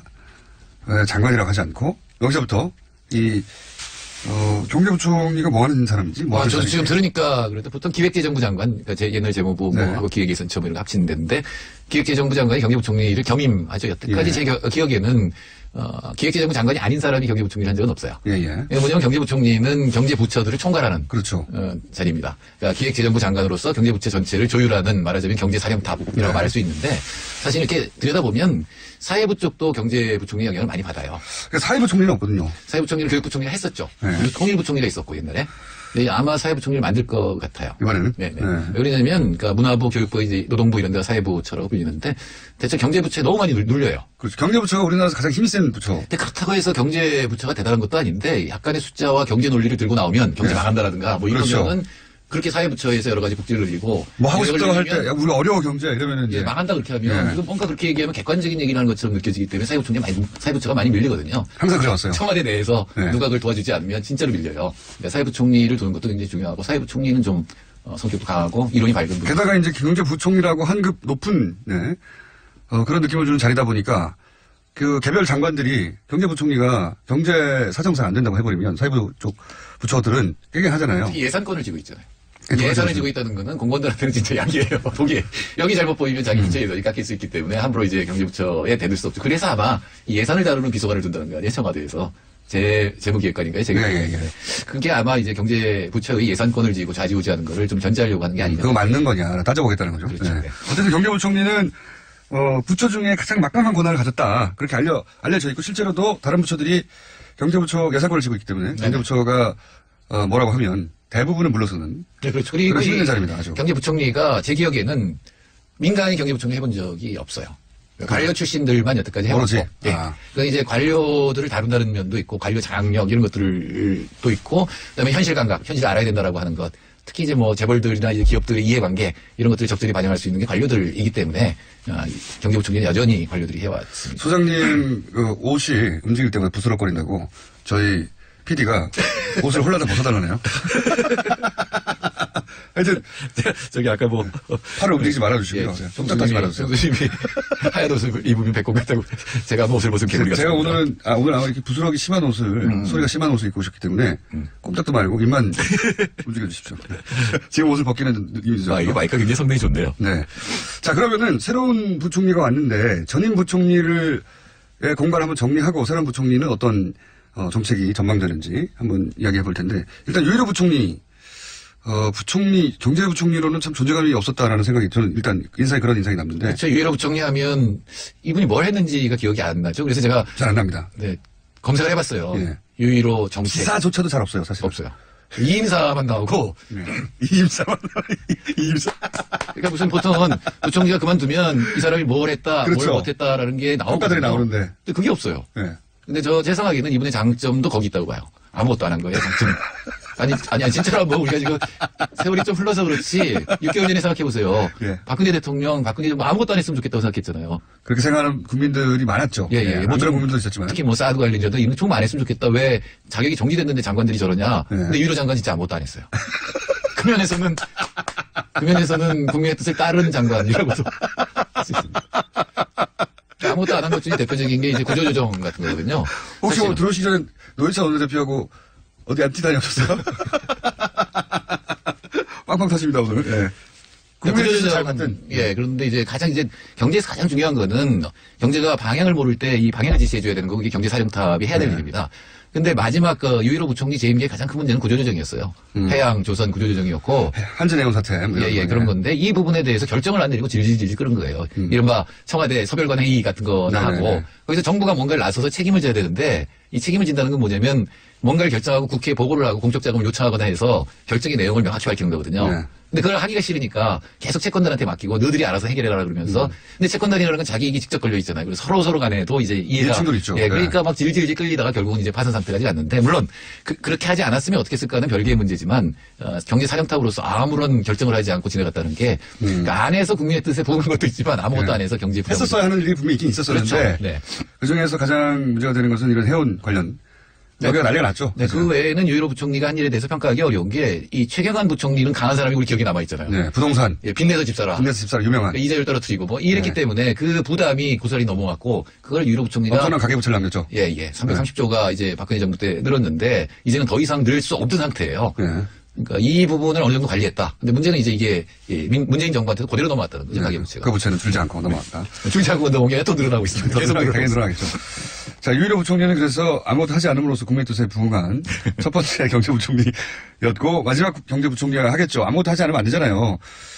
그러면은 새로운 우리 김동연 부총리는 어떤 분이고 앞으로 어떤 정책이 전망됩니까? 역시 관료 출신인데. 네, 김동연 부총리는 그 칼럼이나 이런 것들 보면 남을 공감할 줄 아는 분인 것 같아요. 그리고 굉장히 성실. 개인사도 보면 네, 그런 개인사들이 그리고 있습니다. 이제 보통의 엘리트 관료 출신은 아니죠. 네. 소위 이제 엘리트 코스를 밟지 않았어요. 예. 네, 흑수저 예. 부총리라고 할 수가 있고, 그 다음에 학위가 없다 그러니까 이 야간대학을 다니고, 그 다음에 또 유학을 가서 제 기억으로 3년 만에 박사를 땄던 거 그래요. 그래요? 엄청나게 뭐 학습 능력이 노력하군요. 네, 기본적으로. 기본적으로. 근데 이제 관료라고 하는 거는 기본적으로 결정된 것들을 따르지 본인이 대통령의 뜻을 거스르지는 잘 않습니다. 그렇죠. 그러니까 그런 면에서는 지금 지나갔지만 4대강 역시 이분이 추진했거든요. 예. 당시 이제 청와대에 있었을 텐데. 본인이 직접 추진한 건 아니지만. 본인이 직접 한 건 아니지만 그때 그렇다고 관료였다는 해서 거죠. 예. 네, 그렇다고 해서 아주 뚜렷하게 잘못된 정책이 이 청와대나 대통령한테 나왔을 때 그게 반기를 들 정도는 아니다. 라고 표현한다. 그러니까 김동연 표 독자적인 경제정책이 나오지는 않을 것이다 이렇게 보시는 거군요. 예, 그러니까 소득주도 성장론을 어떻게 구현할 것인가를 충실히 따를 것이다라는 건 확실하고요. 그러니까 일자리에 관한 얘기도 했고, 다만 그래도 소신을 잠깐 내비쳤어요. 비정규직도 필요하다. 맞잖아요. 비정규직 필요합니다. 네, 비정규직이 제로일 수는 없습니다. 예, 그런 정도까지 얘기는 했는데, 근데 또 하나를 덧붙인 건 이제 혁신성장에 관한 얘기입니다. 근데 혁신성장 중요한 얘기입니다. 근데 이 혁신성장에 대해서 혁신을 해야 되죠. 경제 생산성이 올라가고. 좋은 말은 두 가지 붙어 있는데 혁신과 성장은 좋은 거죠. 예, 혁신을 통해 성장한다. 이거는 기업의 생산성이 올라가서 수출도 늘리고 내수에서는 가격이 싸지니까 사람들의 삶의 질이 높아지는 거니까 좋은 건데, 이 혁신의 내용을 뭐라고 얘기했냐면 규제 완화와 서비스 산업 육성이라고 얘기했어요. 규제 완화는 오랫동안 듣던 얘기인데요. 이거 그죠. 네, 기업이 원하는 항상. 그러니까 사실은 김대중 정부 때부터 시작해서 지금까지 규제 완화를 얘기했고, 네. 특히 이 박근혜 정부 때는 규제는 암덩어리라는 얘기를 했죠. 네. 규제를 바다에 던져서 동동 뜨는 것만 건져내고 뭐 이런 얘기까지 하면서 규제를 없애는 것 요구했는데, 그리고 그거를 이제 서비스 산업 육성으로 연결한다라고 하는 논리를 갖고 있었거든요. 규제 완화는 기본적으로는 이제 재벌들이 무슨 일을 할 때 방해가 되는 법을 없애달라는 거죠. 이때까지는. 네, 그렇죠. 그래서 네. 아버지를 흉내내서 무역투자진흥회의 뭐 이런 걸 하면 완전히 재벌 소원 수리하는 회의였거든요. 근데 그런 기조를 그대로 갖고 머릿속에 갖고 이거는 옳은 방법이었다고 생각하면 밑에 있는 부처 공무원들도 그 기존에 하던 것들이잖아요. 지난 5년 동안 열심히 만들었잖아요. 그렇죠. 그리고 그걸 이름만 바꿔도 계속 내려올 가능성이 굉장히 높습니다. 그렇군요. 근데 문제는 장하성 교수, 그러니까 장하성 실장도 그렇게 이 규제 완화라든가 이런 거에 대해서 뚜렷한 생각은 안 가지고 있는 분입니다. 그러세요? 예, 장하성 교수는 시장보다는 관료를 안 믿어요. 그래서 항상 관치금융 얘기하면서, 그러니까 시장에 맡기는 것이 기본적으로 옳다고 생각하기 때문에 이 부분에 대해서 특히 이제 청와대에서 실장 자리에 있어도 청와대는 청와대대로 함부로 공무원들이 하는 거에 대해서 아주 큰 일이 아니면은 웬만하면 건드리지 않으려고 합니다. 그렇군요. 예, 5년 전에 이동걸 박사하고 제가 청와대 들어갈 때 이동걸 박사가 한 얘기가 있어요. 너는 딱 한 번만 반대할 수 있습니다. 대통령. 아니요, 대통령이 아니라 전체 기조라든가 대통령의 말씀에 한 번 반대할 수 있을 거다. 한 번. 예, 그 전에 처음에 아무것도 아닌 거에 반대하면 그때 잘려버리니까 기다리다가 진짜 중요하다고 생각할 때 반대해야 된다라는 거는 물론 청와대에 있으면은 여러 가지 부처가 하는 일에 대해서 코멘트도 할 수 있지만 웬만한 거를 함부로 건드리지는 못하거든요. 왜냐면 부처하고 대립이 되면 그다음부터는 본인이 하고 싶은 일을 하기가 굉장히 어려워지기 때문에. 그렇군요. 그래서 지금 느낌은 김동연 부총리가 규제 완화 서비스 산업 육성이라는 거를 청문회에서 말할 정도면 그리고 특별히 반대할 이유가 없다면 일자리 만들기 하고 규제 완화 두 개가 같이 갈 가능성도 보인다. 이 부분은 좀 청와대나 부총리가 만나서 과연 규제 완화에서 서비스 산업이 우리나라가 그동안 얼마나 발전했는지 이 얘기는 사실 굉장히 오래된 얘기입니다. 가령 노무현 대통령이 FTA 추진할 때도 FTA를 한꺼번에 규제를 완화해서 서비스 산업을 획기적으로 발전시킨다는 생각을 했었거든요. 과연 그렇게 해서 규제 완화를 해서 우리나라 서비스 산업이 얼마나 발전했고, 반면에 규제 완화 때문에 훼손된 것들도 있을 거 아니에요. 공공성이라든가 자연이라든가 이런 것들을 좀 한번 정리를 해볼 필요가 있어요. 그래서 어떤 걸 규제 완화할지 그 기준을 만들 필요가 있습니다. 청와대에 있어 본 분의 경험담이었고요. 그 외에 혹시 김동연 부총리가 앞으로 나아갈 방향이나 혹은 조심해야 될 부분에 대해서 눈에 띈 부분 역시 가계부채죠. 가계부채. 예, 지금 가계부채에 대해서 대단히 지금 조심스러운데 그 이유는 지금 경제가 약간 살아난 것 같거든요. 약간 살아나긴 했습니까? 예, 지표도 살아났는데 수출이 늘어나면서 설비 투자가 늘었어요. 그러니까 주로 삼성반도체가 1, 4분기에 설비 투자를 많이 해서 저는 마이너스가 될 거라고 예측했는데 거의 5%가 설비 투자가 늘었고, 또 하나는 건설이 6% 이상 늘었어요. 건설이요? 이게 투자 부분이 늘어나면은 경기가 올라가거든요. 근데 이게 건설 부분이 늘어나는 건 정말 이상합니다. 마지막 주택 가지고 마지막 돈 벌겠다 이런 어떤 시도이기 때문에 만일에 여기 또 중산층이 돈 빌려서 끌려 들어가면 가계부채는 정말로 이제는 돌이킬 수 없는 상황이 되거든요. 알겠습니다. 자, 여기 큰 틀에서 한번 짚어봤고요. 다음 주는 계속해서 전망을 해보겠습니다. 지금까지 정태일 소장님이었습니다. 감사합니다. 네, 감사합니다. 저는 김어준이었습니다. 내일 뵙겠습니다. 안녕.